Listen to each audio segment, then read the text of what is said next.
सभी को good morning friends. आप सभी लोगों का रिजल्ट कोचिंग सेंटर में स्वागत है। सभी को नमस्कार। आज हम लोगों का टॉपिक है सुदूर संवेदन का अर्थ एवं आधारभूत सिद्धांत। इसके बारे में चर्चा करेंगे। क्या है सुदूर संवेदन, क्या है रिमोट सेंसिंग GIS, सबको बारी बारी से देखते चलेंगे। हम लोगों ने ये देख लिया था remote sensing and earth observation, इसमें कुछ है नहीं, बस भू अवलोकन से संबंधित, धरातल से संबंधित जितने आंकड़े हैं सब अध्ययन किए जाते हैं। हम लोग यहाँ से सुदूर संवेदन का अर्थ तथा आधारभूत सिद्धांत, यहाँ से ये सब आप लोग पढ़ चुके हैं।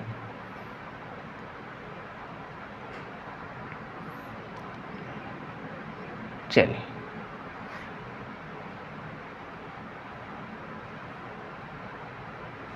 तो आ गया है आप लोगों का, ये तथ नहीं तथा है, इसको ध्यान दीजिएगा। सुदूर संवेदन का अर्थ तथा आधारभूत सिद्धांत।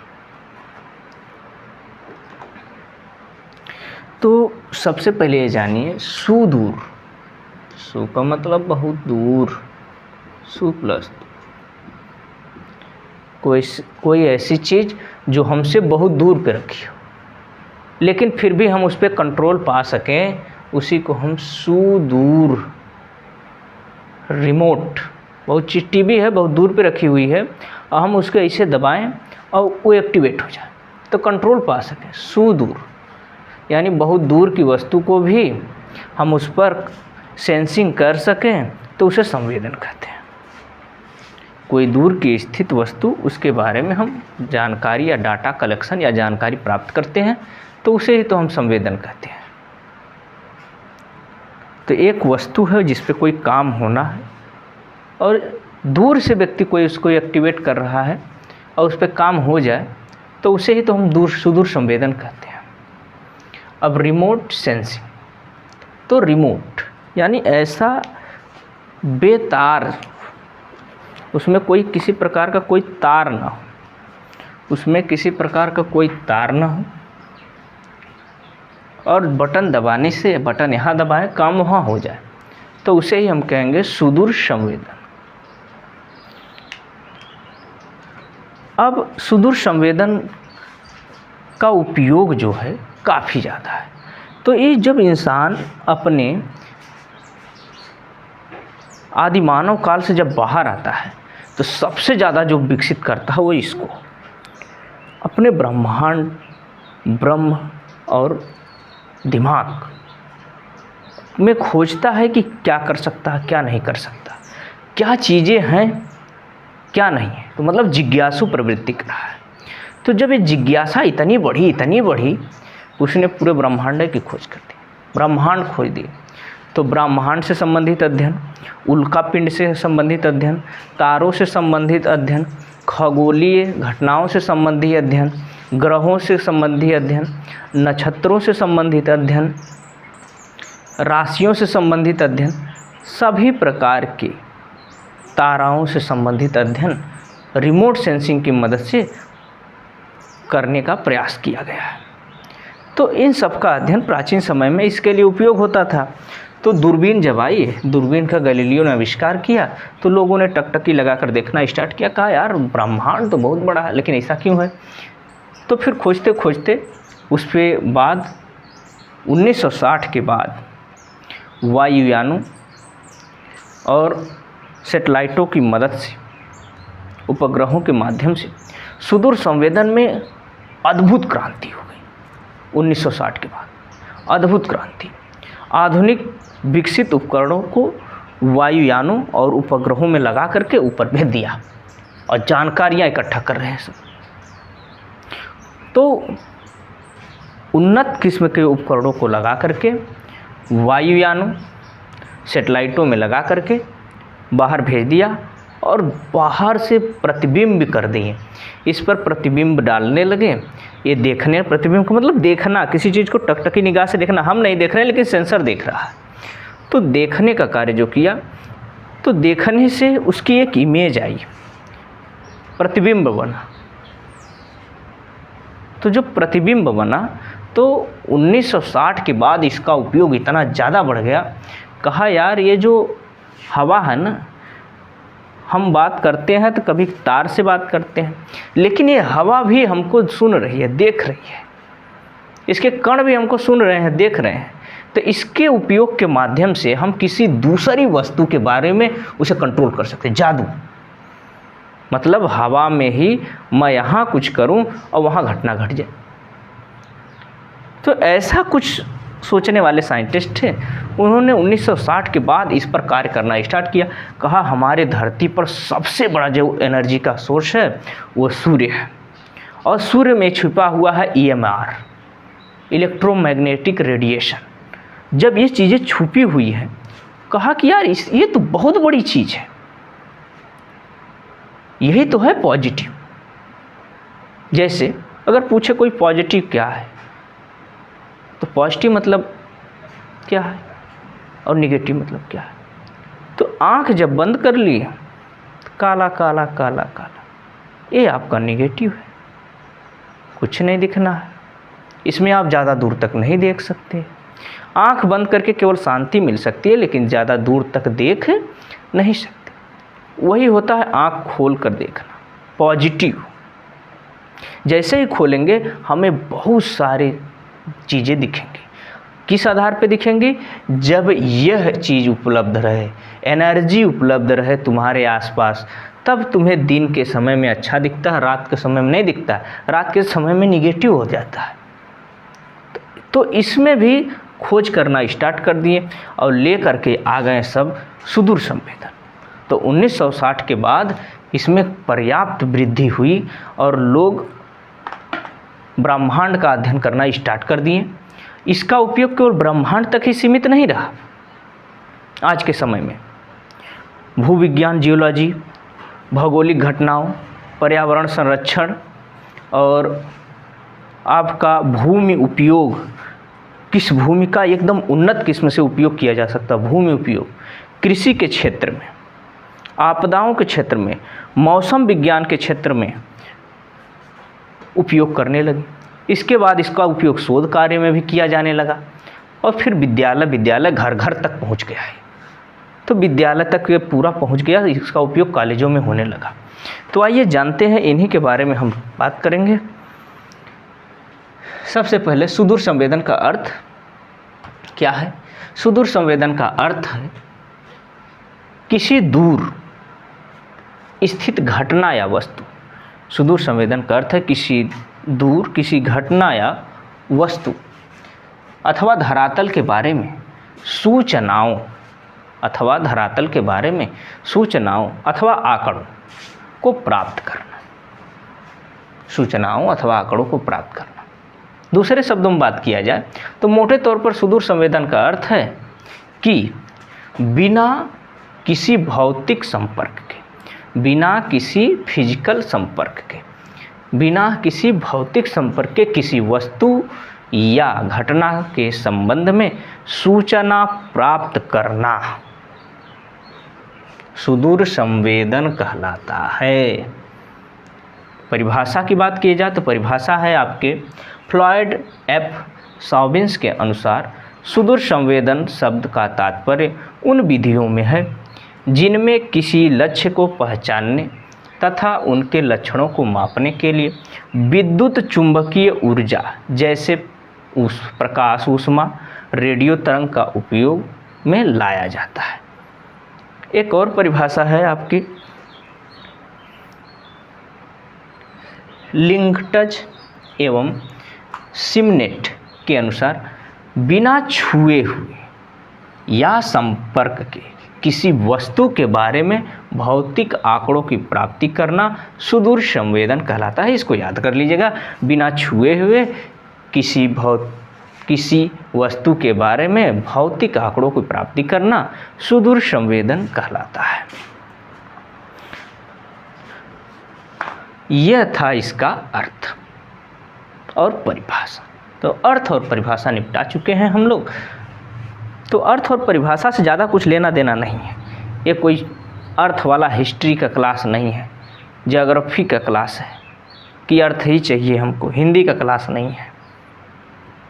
ठीक है, तो अगला बात करते हैं कि सुदूर संवेदन की प्रक्रिया क्या है। हर चीज़ का एक प्रोसेस होता है, इसी तरह इसका भी प्रोसेस है। सुदूर संवेदन की प्रक्रिया, सुदूर संवेदन की प्रक्रिया, सुदूर संवेदन की प्रक्रिया। आइए इसके बारे में बात करते हैं। इस सुदूर संवेदन में दो प्रक्रियाएं आती हैं। एक होता है डाटा इक्वेशन या आंकड़े अर्जित करना।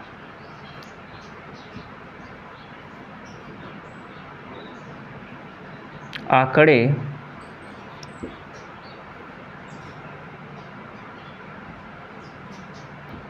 अर्जित करना, आंकड़े अर्जित करना। और दूसरा होता है डाटा एनालिसिस, आंकड़ा विश्लेषण करना। दूसरा नंबर है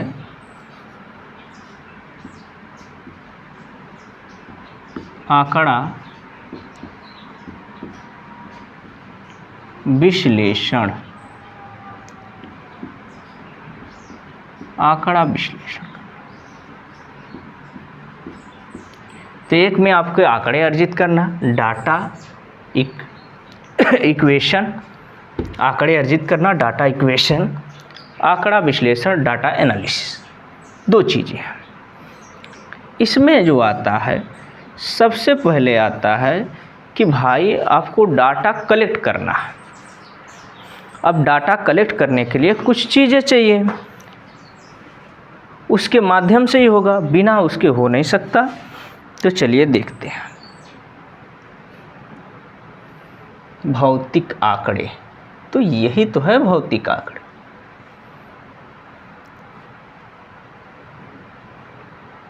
ठीक, यही तो है भौतिक आंकड़े।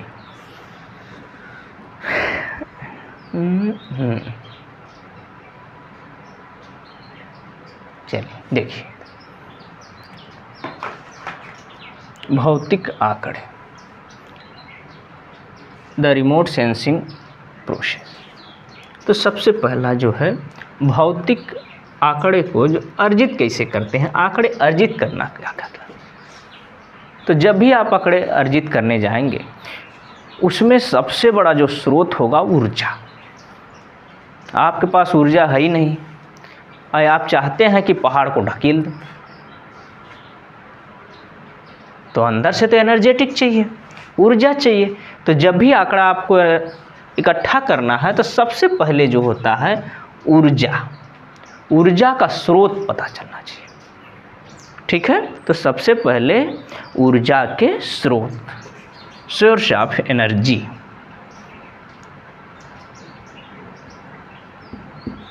ऊर्जा के स्रोत, सोर्स ऑफ एनर्जी। पहला पॉइंट ये चाहिए, इसके बारे में जानकारी होना चाहिए। नंबर 2, वायुमंडल द्वारा संचरण।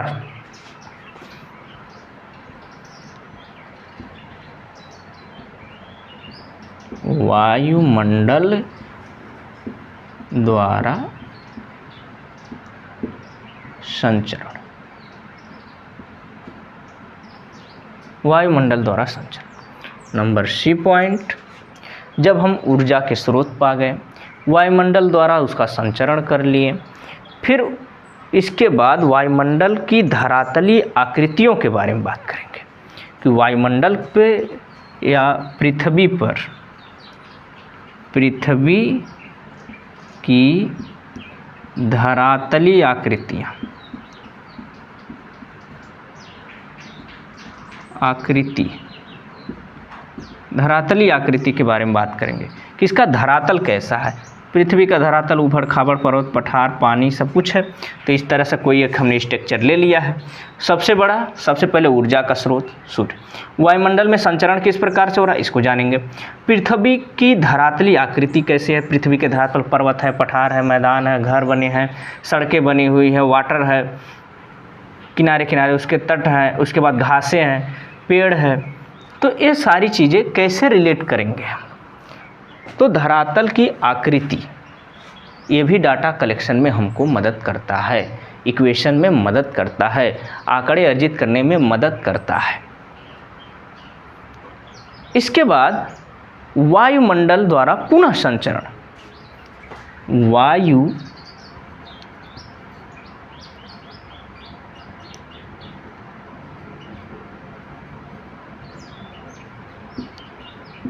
मंडल द्वारा पुनः संचरण।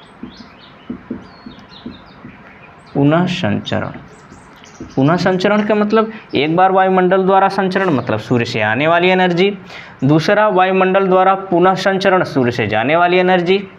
ठीक है, तो एक में क्या हो रहा है,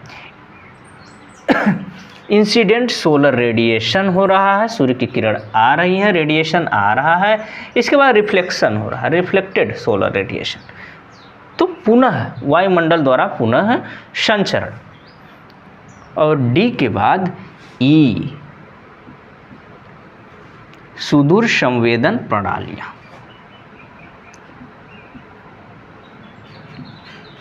सुदूर संवेदन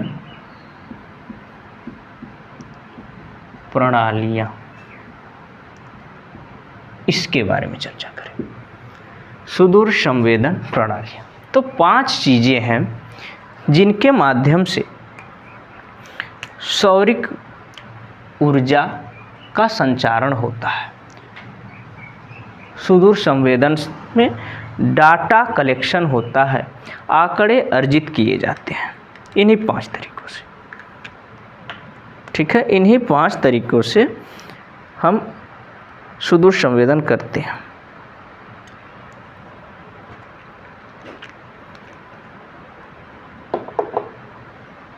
इन्हीं 5 तरीकों से हम सुदूर संवेदन करते हैं।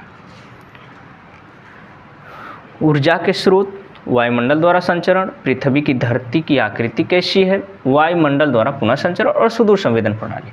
सुदूर संवेदन प्रणाली जैसे दूरबीन हो गया, सैटेलाइट हो गया, जहाज़ें हो गई, एरोप्लेन हो गया, सर्वर हो गया, डाटा हो गया, ये सब क्या है, सुदूर संवेदन प्रणाली है। ये तो सुदूर संवेदन प्रणाली हैं जिनके माध्यम से हम इसका का काम करेंगे, डाटा कलेक्शन करेंगे। तो यह था फर्स्ट पार्ट कि आंकड़े अर्जित करना है।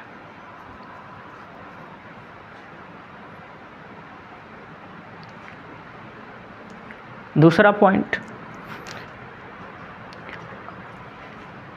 आंकड़ा विश्लेषण में, इसमें हम क्या करेंगे, इसमें हम सबसे पहले आंकड़ा उत्पाद, डाटा प्रोडक्ट्स की जो डाटा है उसका प्रोडक्ट्स कैसा है, डाटा प्रोडक्ट्स, आंकड़ा उत्पाद,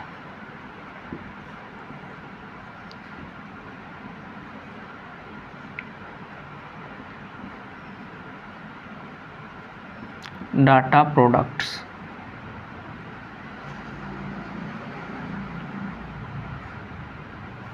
डाटा प्रोडक्ट्स, आंकड़ा उत्पाद, डाटा प्रोडक्ट्स। ठीक है, डाटा प्रोडक्ट्स।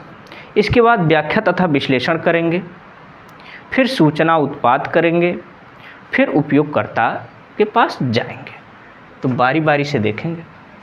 ठीक है, आंकड़ा उत्पाद, फिर आंकड़े का व्याख्या करेंगे,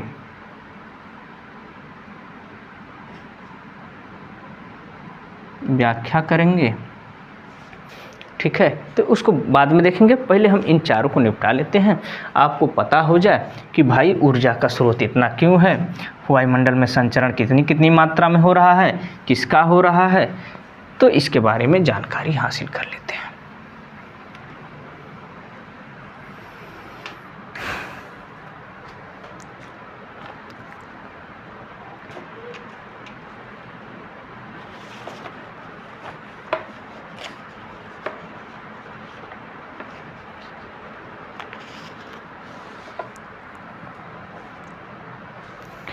धरती पर सबसे बड़ा जो ऊर्जा का स्रोत है वो है सूर्य।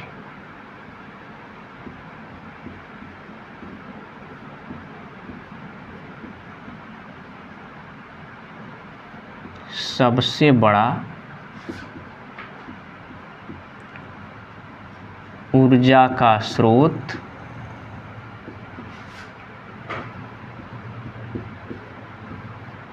है वह सूर्य है।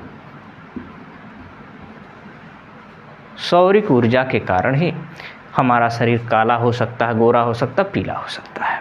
पपीता जो होता है वो पीला हो सकता है, टमाटर जो होता है पीला हो सकता है, लाल हो सकता है, अलग अलग कलर के।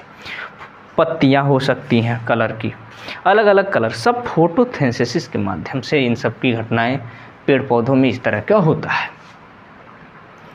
पेड़ पौधों में इस तरह का होता है। तो हमारे धरती पर 3 तरह की ऊर्जाएं होती हैं। एक सौरिक ऊर्जा होती है, एक गुरुत्वीय ऊर्जा होती है, और एक जो होता है हमारा पृथ्वी के अंतर्जात ऊर्जा आंतरिक ऊर्जा, जैसे ज्वालामुखी उद्गार हो गया, भूकंप वाला हो गया, तो पृथ्वी के अंदर से एनर्जेटिक ऊर्जा। और एक गुरुत्वाकर्षण जो खींच लेता है उसको। तो सबसे बड़ा जो होता है सूर्य से। सूर्य में क्या होता है, सौरिक ऊर्जा में, इसमें प्रकाश संश्लेषण की जब क्रिया होती है तो कार्बन डाइऑक्साइड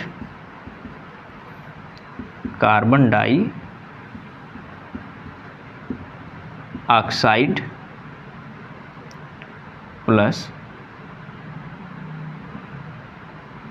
हाइड्रोजन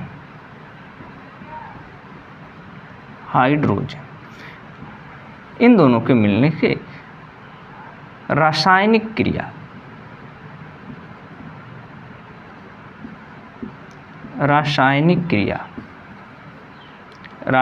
क्रिया के कारण प्रकाश संश्लेषण होता है। प्रकाश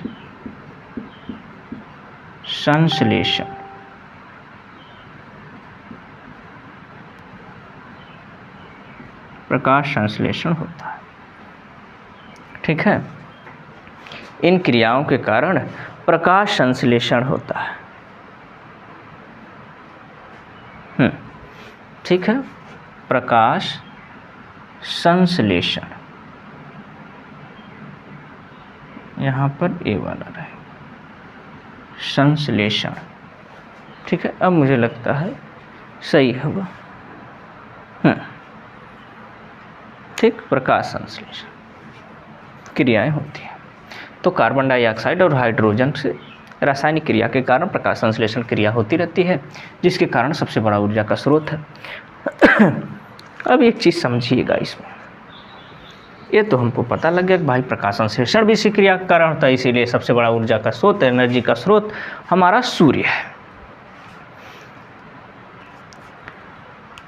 तो एक व्यक्ति है जीटी तिवारी था, उसने सौरिक गतिविधियों पर अध्ययन किया और उसने कहा यदि जो भी सूर्य की किरण आ रही है धरातल पर, उस सभी को हम 100% में मान लेते हैं, उन सब इकाई को 100% इकाई या यूनिट मान लेते हैं, तो जो 100% ऊर्जा है वह आ कितना रही है। तो सबसे पहले ये जानकारी होनी चाहिए कि पृथ्वी से सूर्य की दूरी कितना है औसत। तो पृथ्वी के सूर्य से दूरी 15 करोड़ है किलोमीटर, 15 करोड़ किलोमीटर है। अगर मील की बात किया जाए तो 1,86,000 मील के करीब में है। तो 15 करोड़ ये मान लो सूर्य है, ये पृथ्वी है, तो इसके बीच की दूरी है 15 करोड़।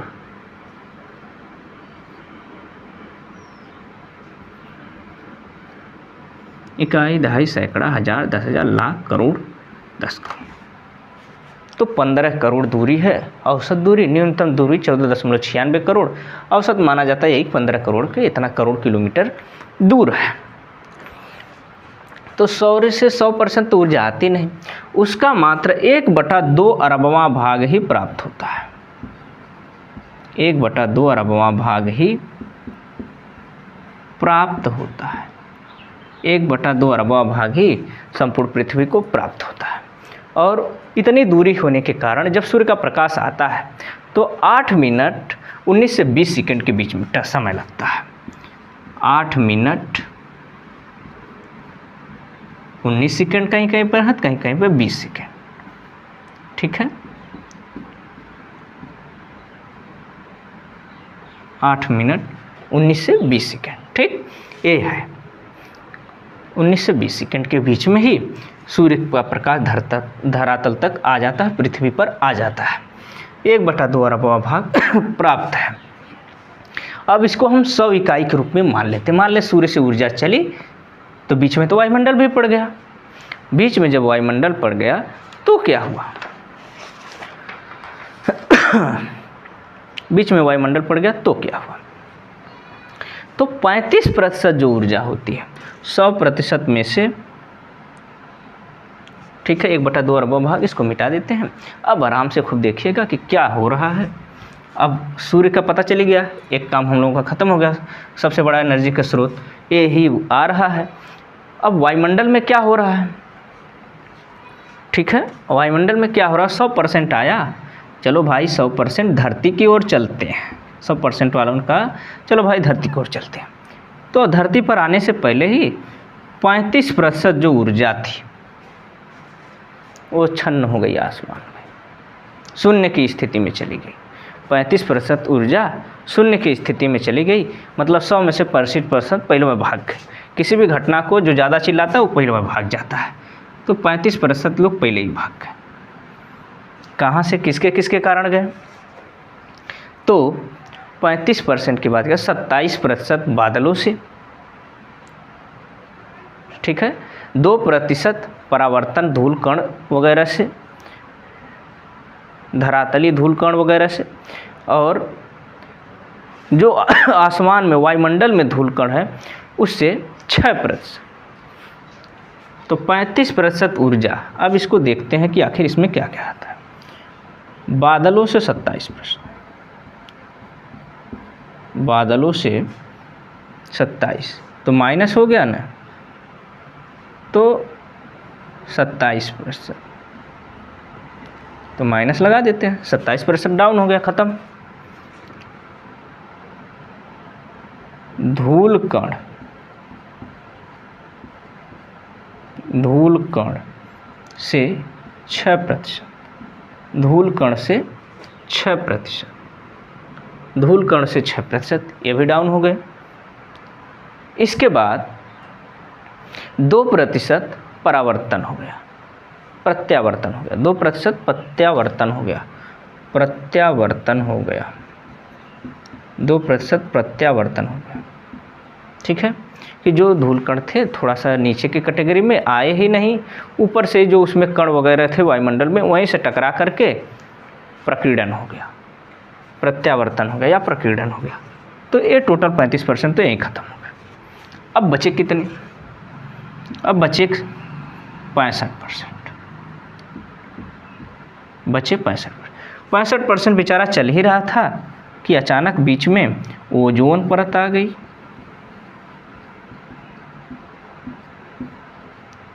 ओजोन परत ने कहा कि 14% हम कहते थे, इसमें जो ऑक्सीजन की मात्रा होती है 14% सोख लिया,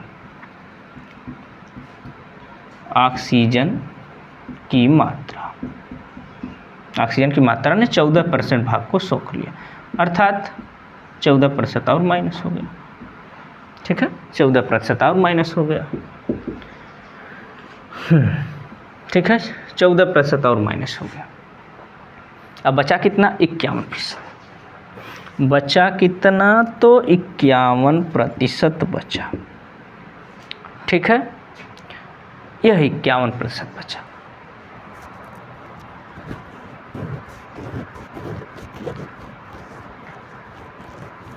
तो 51% बचा। अब उसमें हुआ ये कि भैया ये तो 51% बचा, तो क्या 51% जाएगा, हाँ तो भाई जाएगा तो जाएगा ही। 51% में से जो इसमें से 34% होती है वो प्रत्यक्ष विकिरण से प्राप्त होता है। 51% बराबर 34% प्रत्यक्ष विकिरण के रूप में प्राप्त होता है, विकिरण के रूप में प्राप्त होता है, ठीक, 34% विकिरण के रूप में प्राप्त होता है और 17% दीवा या प्रकाशन ऊर्जा, और 17%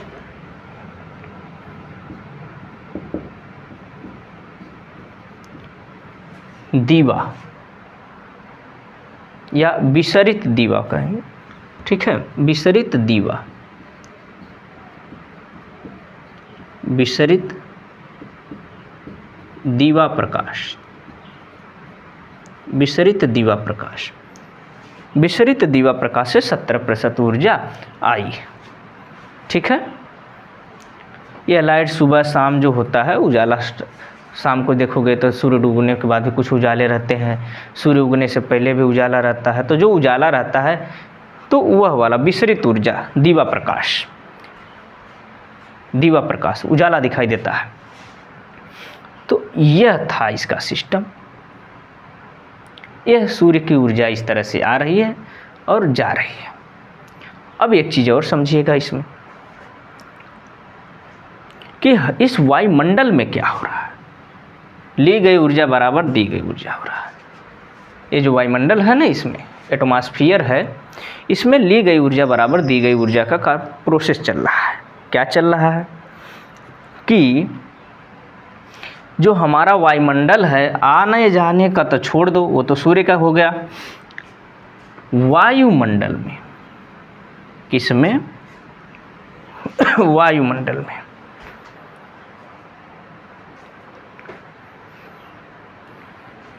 वायुमंडल में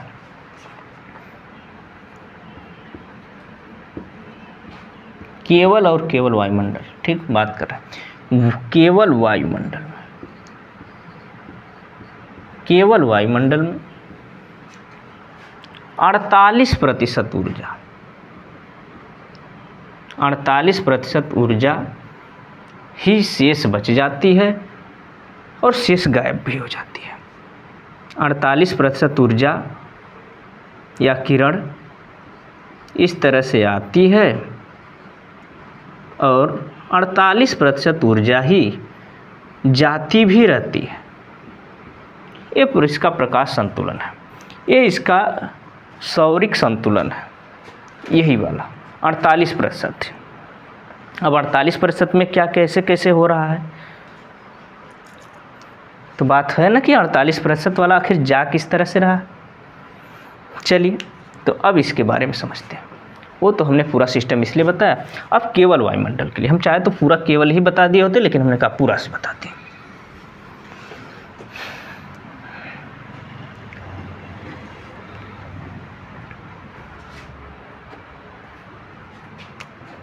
वायुमंडल में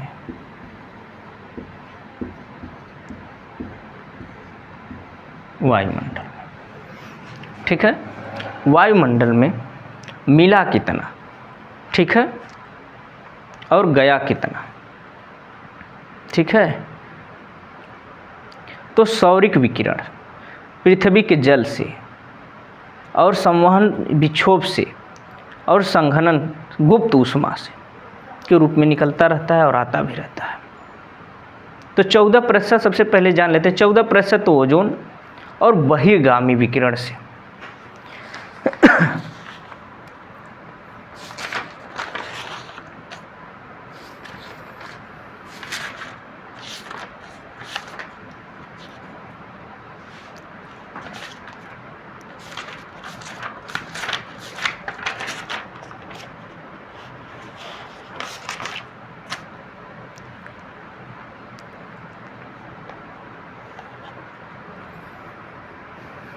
चलिए देखिए इधर,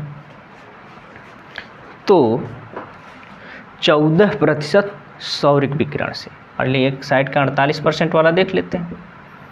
14% सौरिक विकिरण,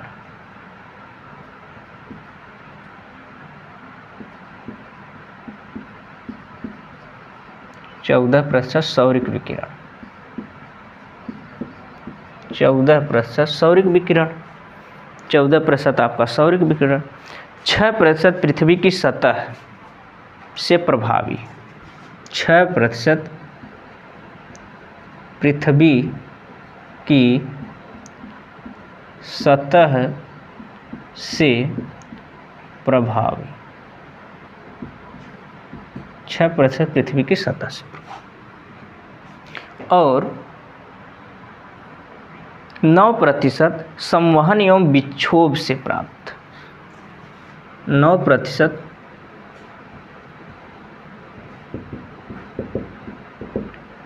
संवहन एवं विक्षोभ से प्राप्त। ठीक है, 9% संवहन एवं विक्षोभ से प्राप्त और 19% संघनन या गुप्त ऊष्मा।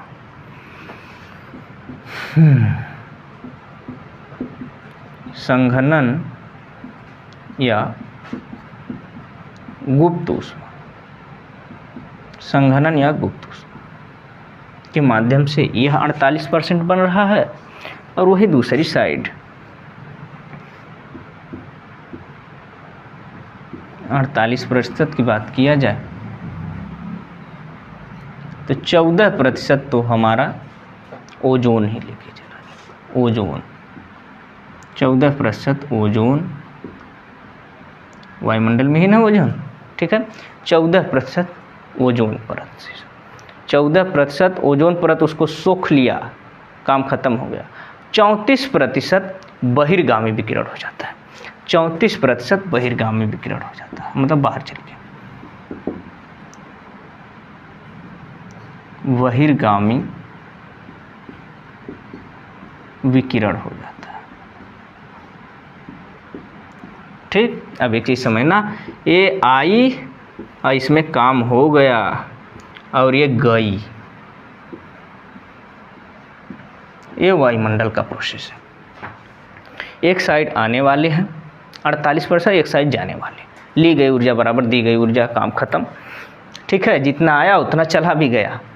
तो इसलिए इसमें प्रोसेस करना अच्छा है, सुदूर संवेदन करना अच्छा है, रिमोट सेंसिंग करना अच्छा है। तो एक साइड आ भी सकती हैं, इंसिडेंट हो सकता है, सोलर से रेडिएशन हो सकता है, आएंगी और इसके बाद रिफ्लेक्ट हो जाएंगे। ये वायुमंडल का पुनः संचरण हो गया। ठीक है, तो इस चीज़ को हम लोगों ने समझ लिया है।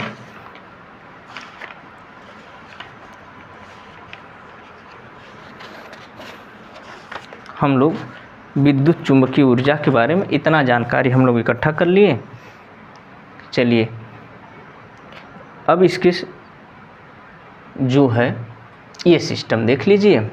हमने कहा अब तीसरा पॉइंट उसका जो बचा था, तीसरा हो गया वायुमंडल की धरातलीय आकृतियाँ कैसी हो, पर्वत पठार मैदान हैं। जब ये चीज़ें होती हैं, पर्वत होता है, पठार मैदान होता है, जल है, ये देखो शिप चल रहा है पानी में, सूर्य की किरण आ रही है। ठीक है, अब इसमें संवेदन प्रणालियाँ, आपका ये संवेदन प्रणालियाँ है, रिसोर्स है, ये सूर्य की किरण आई, इससे टकरा करके रिफ्लेक्ट होता है, तो हमारा retransmission through of the atmosphere sensing system लगे हुए हैं। एरोप्लेन में लगा हुआ है, हेलीकॉप्टर से फ़ोटो खींचा सर्वे किया जा रहा है। ठीक है, जेट विमानों से किया जा रहा है, सेटेलाइट से किया जा रहा है। तो सूर्य की किरण इधर आती है, सोर्स ऑफ एनर्जी सबसे बड़ा सूर्य है, और संवेदन प्रणालियाँ, ये हमारी संवेदन प्रणाली हो गई कि इस तरह से किरण आती है, इस तरह से जाती है। इस तरह से हमने दिखा दिया कि electromagnetic remote sensing of the resource, इस तरह के हमारे यहाँ पावर हैं। इस तरह से सुदूर संवेदन प्रणालियाँ काम करती हैं, डाटा कलेक्ट करने, मतलब कोई भी किरण आएगी तो ये दिखेगा और इस तरह से ये इसको देख लेगा कि इधर से सूर्य बेचारा इसको चमकाया, अब तक हमको पता लग गया कि वो ये फ्लैश है, और यहाँ से हमने इसको स्कैन करके देख लिया। आंखें भी तो यही करती हैं कि उस पर किरण पड़ती है, हमारी आंखों में आती है, हम उसको देख लेते हैं। वही सिस्टम यहाँ पर भी। तो हम लोगों ने आंकड़े अर्जित करना देख लिया। इसके बाद हम लोगों का दूसरा सिस्टम चालू होता है। हम लोगों का दूसरा सिस्टम चालू होता है, आंकड़ा का विश्लेषण।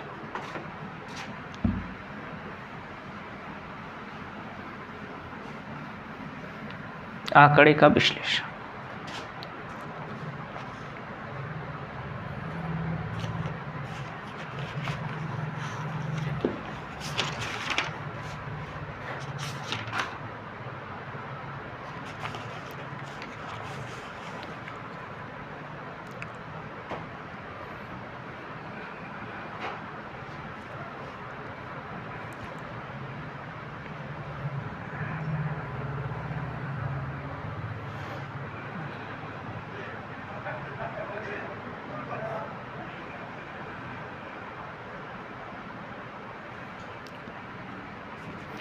तो धरातल पर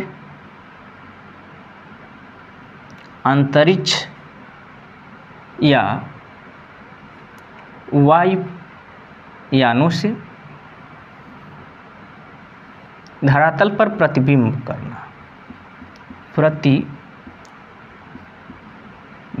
करना आंकड़ा उत्पाद कहलाता है। आंकड़ा उत्पाद कहलाता है। आंकड़ा उत्पाद कहलाता है। ये सैटेलाइट हो सकती है, एरोप्लेन हो सकता है, कुछ भी। तो सैटेलाइट प्लस एरोप्लेन, ठीक है, ऐसे लिख दिए हैं। सैटेलाइट के माध्यम से एक्सिस, जब भी अंतरिक्ष से किसी चीज़ का हम लोग फोकस प्रतिबिंब करते हैं तो उसे आंकड़ा उत्पाद कहते हैं। तो आंकड़े का एनालिसिस करना, तो उसमें सबसे जो इम्पोर्टेंट है, पहला वाला है आंकड़ा उत्पाद, दूसरा है व्याख्या तथा विश्लेषण। पहला है, अगर हम बात करें आंकड़ा विश्लेषण,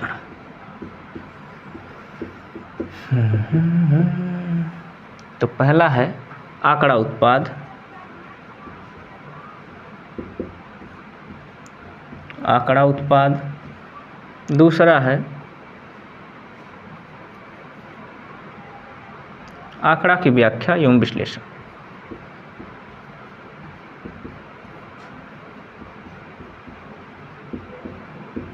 व्याख्या एवं विश्लेषण, और तीसरा है आपका सूचना उत्पाद, सूचना उत्पाद, और चौथा है उपयोगकर्ता।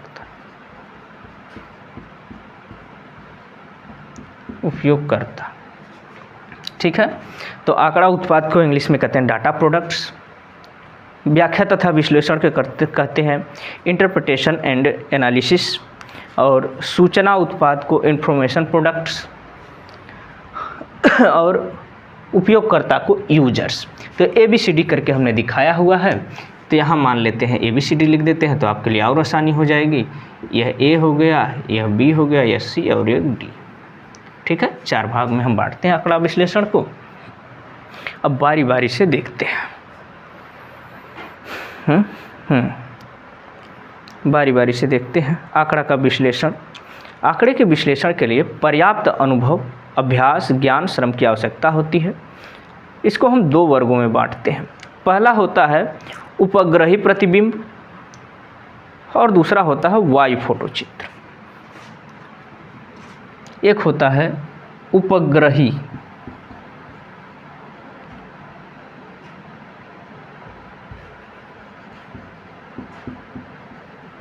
उपग्रही प्रतिबिंब,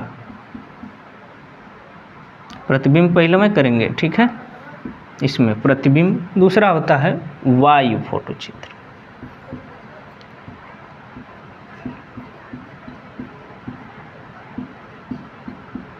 ये 2 माध्यम हैं जिनके जरिए हम प्रतिबिंब डालते हैं।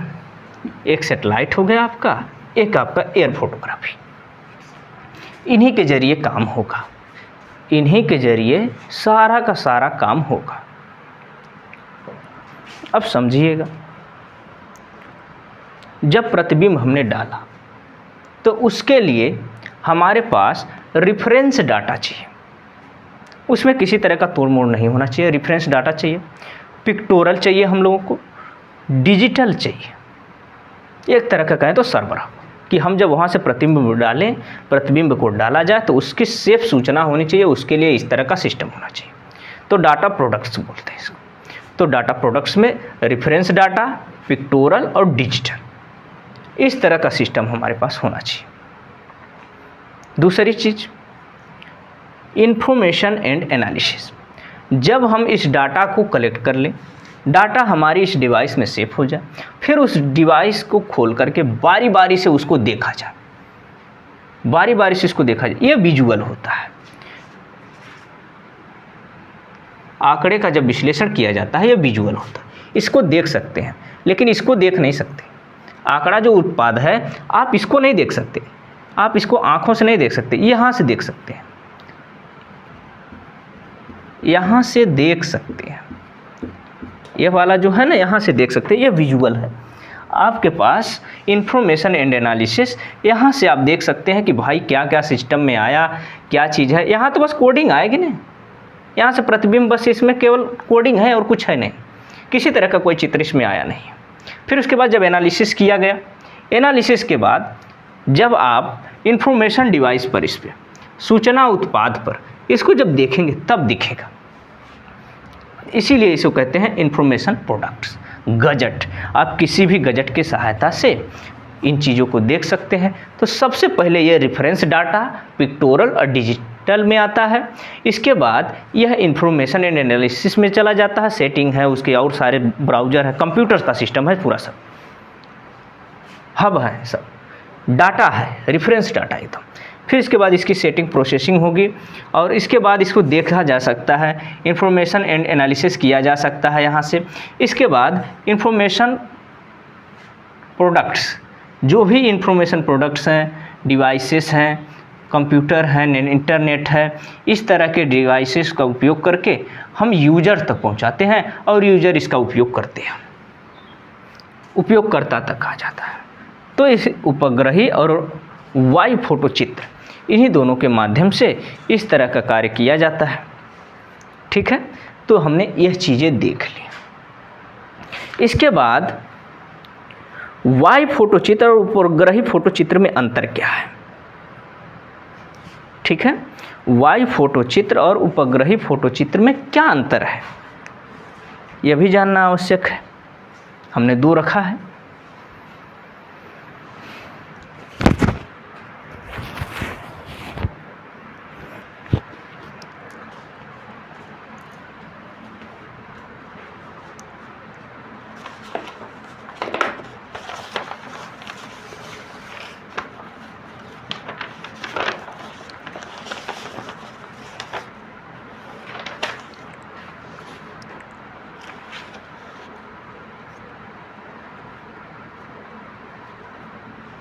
चलिए अब ज़रा सिस्टम को समझिए, हम लोग कहाँ तक पहुँच चुके हैं।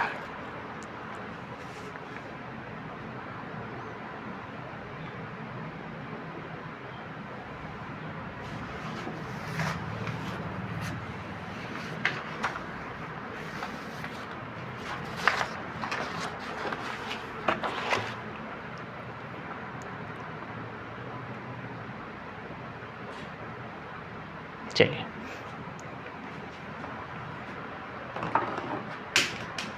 वायु फोटो चित्र और उपग्रही फोटो चित्र। वायु फोटो चित्र किसी एयरक्राफ्ट या ड्रोन, कुछ भी हो सकता है, इसके माध्यम से कोई फ़ोटो खींचा जाए।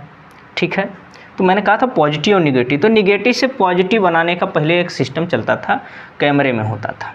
चलिए, तो जिसमें कैमरे का उपयोग करके जब किसी स्थान को खींचा जाए, उसकी लाइट उस पर रिफ्लेक्स करे और वो एक फ़ोटो बना दे। फोटोसिंथेसिस होता है, ये तो पता ही है। तो जब उसकी लाइट रिफ्लेक्ट करे और उसमें स्कैन करके उसको फ़ोटो बना दे, तो यह होता है वायु फोटोग्राफी। लेकिन जब उपग्रही प्रतिबिंब होगा तो फोटो उतना जल्दी नहीं बनाएगा, उसको स्कैन करने में, प्रतिबिंब करने में एक लंबी रडार और लंबी इलेक्ट्रोमैग्नेटिक की आवश्यकता पड़ेगी। तो इलेक्ट्रोमैग्नेटिक की सहायता से, जिसमें ज़्यादा काम किया जाता है उपग्रही प्रतिबिंब, और इलेक्ट्रोमैग्नेटिक का बहुत कम, थोड़ा सा युग, और फोटो रिफ्लेक्शन वाला ज़्यादा काम हो तो वायु फोटोग्राफी। ये दो चीज़ लाइट का कमाल है। तो एक में इलेक्ट्रिक विधि का प्रयोग किया जाता है, इलेक्ट्रॉनिक मेथड, और एक में आपका फोटोग्राफिक मेथड का उपयोग किया जाता है। ठीक है, यह वाला पॉजिटिव या निगेटिव दोनों हो सकता है। ठीक है, तो वायु फोटोग्राफी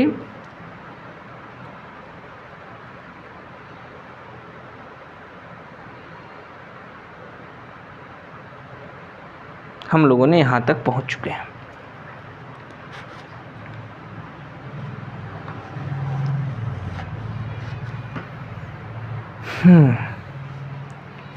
यही अंतर है और कुछ है नहीं।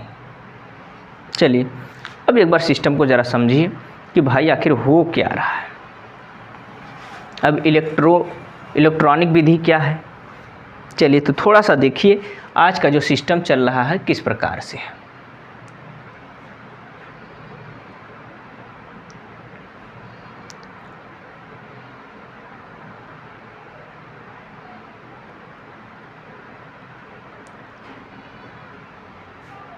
ये देखो, जब भी उपग्रही प्रतिबिंब किया जाएगा तो सबसे पहले ये देखो कलरनेस इस तरह से बिछेगा और उसके बाद जब एनालिसिस किया जाएगा तो हमको पता चलेगा इस तरह का डाटा कुछ होता है। सबसे पहले वो कलर डालेगा, प्रतिबिंब डालेगा, उसके बाद निकल के आएगा कि हाँ ये देखो कलरनेस इस तरह का चीज़ें है, इस तरह की चीज़ें हमको नज़र आएंगी। और क्या है,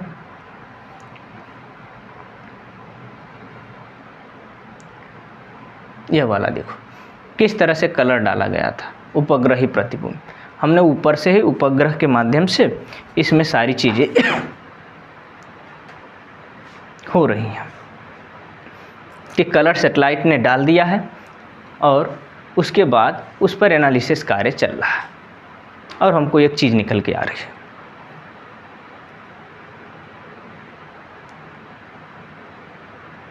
जैसे अब कोई रडार में है, ठीक है, कोई एयरक्राफ्ट आ रहा है, रडार उसको देख रहा है कि ये चीज़ ऐसे होने वाली है, तो हम उसके रडार को उसको चेक करके यहाँ पर उसका इक्वेशन देखते हैं कि भाई ये उपग्रही प्रतिबिंब ऐसा ऐसा बना था, इसका मतलब वहाँ कुछ है। तो कलर का ही सभी उपयोग है वहाँ उपग्रह प्रतिबिंब में। ये हमारा सिस्टम चल रहा है जो एटमॉस्फेयर है, सारी सूचनाएं देखो इस तरह से आ रही हैं, जा रही हैं, आ रही हैं, जा रही हैं। हर एक यूजर्स है, बहुत सारे यूजर्स हैं, सूचनाएं को आ रही हैं, जा रही हैं। तो यही तो है रिमोट सेंसिंग, यही है सुदूर संवेदन। आज की जो डिजिटल दुनिया है हम लोग नंगी आँखों से नहीं देखते हैं, नंगी आँखों से हम इसको देख नहीं पाते हैं, लेकिन असल में यह है। और इसको देखने वाला डाटा बना रहा है, सर्वर बना रहा है, हब बना रहा है और पैसा कमा रहा है। तो जो दिखता है वैसा होता नहीं। असल में जो हम फ़ोन के देख रहे हैं, इस तरह से देख रहे डिवाइसेस से चल रही हैं। चलिए इस पे आएंगे।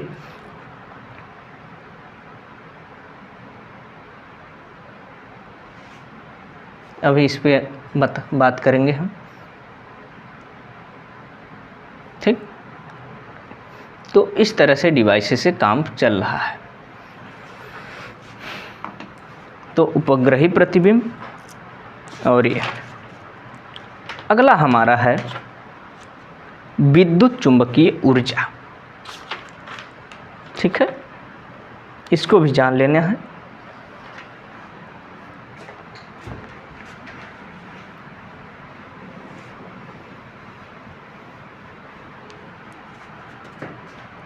विद्युत चुंबकीय ऊर्जा आप लोगों ने हाई स्कूल में बहुत पढ़ा होगा, हम इसमें ज़्यादा कुछ नहीं बताएंगे।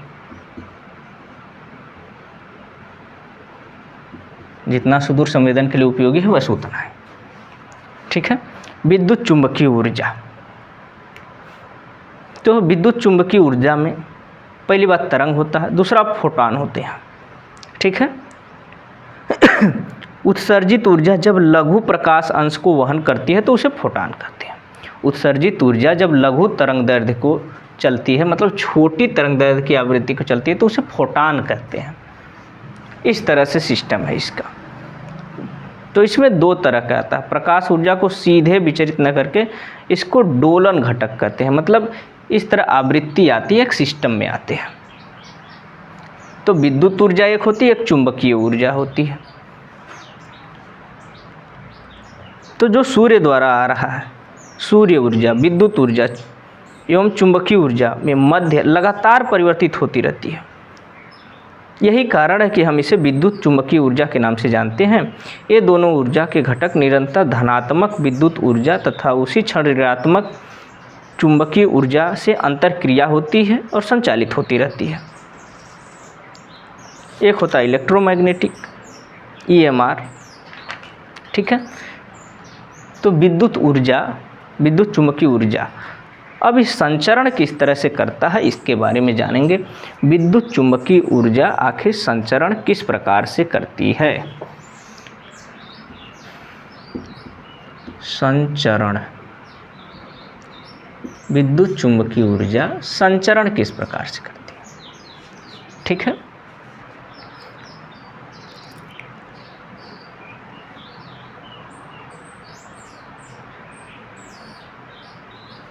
अब इसमें देखो दो तरह की ऊर्जा होती है, एक विद्युत होती है, एक चुंबकीय होती है। तो दो तरह की ऊर्जा होती है।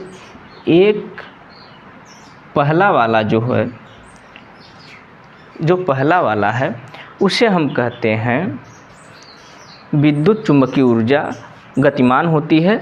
यह तरंगों के रूप में प्रकाश के वेग संचरण होती है। यह दो प्रकार की तरंगें हैं। पहला ज्यावक्री विद्युत तरंग, पहला होता है ज्यावक्री,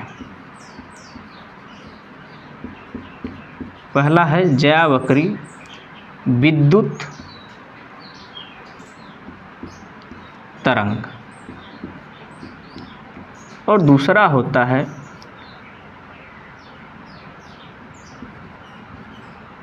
ज्यावक्री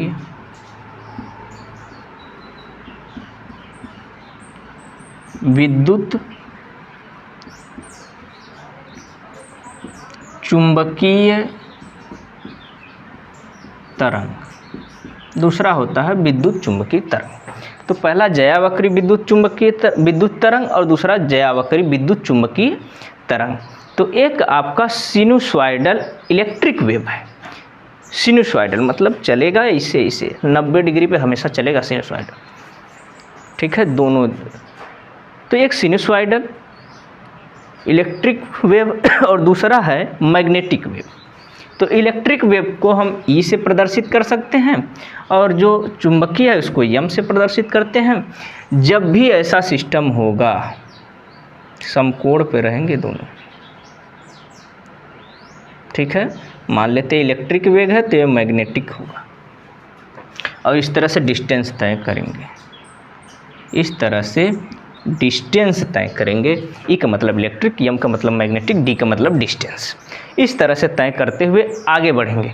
चलो इसको देखो जरा एक तरह सिस्टम की कि आखिर किस तरह का प्रोसेस है ये, किस तरह का प्रोसेस है। ये देखो,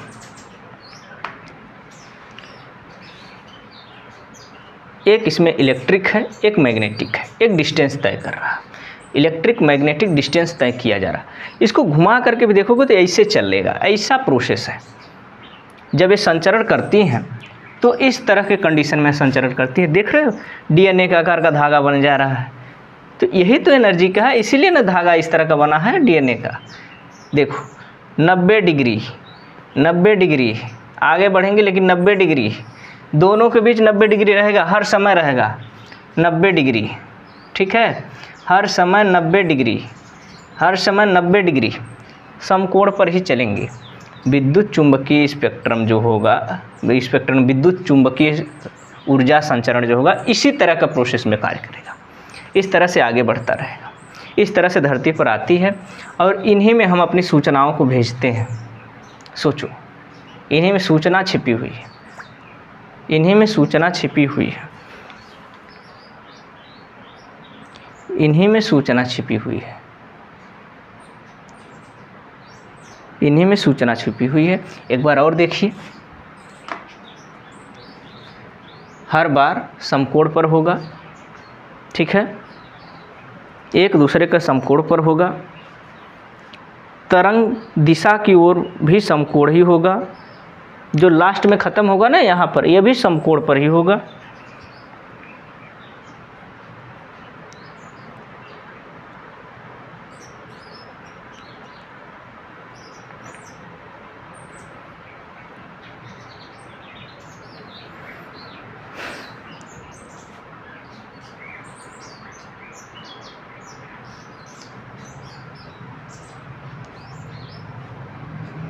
ठीक है, इस तरह से। तो उम्मीद है ये आपको समझ में आ गया। आइए एक बार डायग्राम बना लेते हैं, फिर आपको सारी चीज़ें समझ में आ जाएंगी धीरे धीरे, फिर आपको सारी चीज़ें समझ में आ जाएंगी।